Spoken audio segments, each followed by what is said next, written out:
Alright, here we have a 2006 ZongShen Sports Bike. It's a ZS Sport 250 GS. Lost key situation, so in a few minutes we're going to end up making the key to the gas cap, making the key to the ignition, and get everything to turn. So we'll come back shortly with everything working.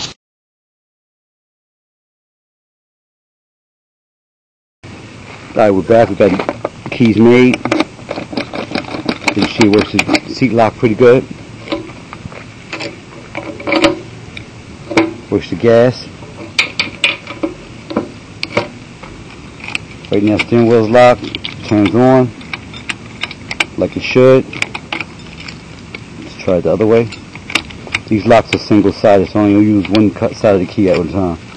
That's it. If you have any questions, just give us a call. We end up giving the customer 2 keys. These are the keys I usually give. This time I actually gave them a nice fat plastic head one. It's one of the keys with the chips, but this one doesn't have the chip. It's just a shell. So if you need help, just give us a call or go to our website, www.acmlocksmithgroup. Thank you.